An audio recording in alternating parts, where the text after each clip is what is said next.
You were the cock of the north. White jeans, shiny Versace belt. Not a knockoff from Leeds Market, not for you, no. Snakeskin Patrick Cox loafers, Benson and Hedges, Romany skin. Back in '96, I remember the night of Brian's wake. 11 hours drinking lager, you and me and Chris, Brian's son. They live next door to us, the family who always shouted and let their dogs shit in our garden. Chris was pretty fucked up that night. Brian had hung himself from the stair rafters, and it wasn't Chris's fault, but he thought it was. He thought it was all because of the court case. He drove his dad to it, and you and him were friends from way back. You were bad children, always riding around the estate on stolen bikes, beating other kids up. You were boys whose mothers loved them too much. But the night of Brian's wake, we were all back at Harold Hick Court in Simon's flat, Simon with the tiny pin pupils.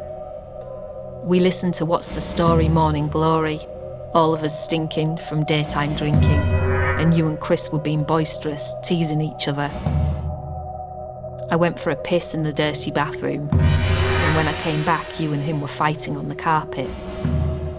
The two of you smashing punches into each other, and as always, Chris took it too far and broke a bottle, stabbing the raw green glass into your hand, which sprayed red all over your white jeans.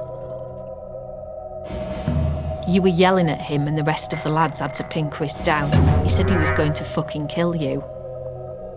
I pulled you towards the sink and pushed your messy hand under the tap, shouting for sellotape and binding your hand with it, cutting the pulsing blood off. You said thank you and gave me a small peck on the side of my face.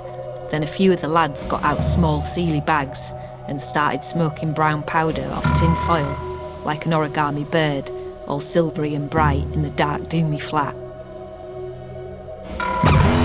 Then you smoked some of it up through an empty biro, and I knew things were going a bit far, but I couldn't help watching and felt a bit sick from the musty fish smell, and I didn't take any because I was too scared that I'd throw up all over myself. But I watched you go quiet, eyes all watery, the very same look that lots of boys had on Sunday afternoons. So I laid on the sofa, pretending to sleep, and watched your lion face gouge on the sticky kitchen lino. Chris was sharing needles with my school friends Danny and Ant and another called Dave, making tourniquets from their knockoff Gucci belts. And right there at 5 a.m, it struck me if I didn't pack my bags and leave for somewhere better, I too would be dragged into the same helpless hole that all of you had dug. Because the only difference between a rut and a grave is the depth.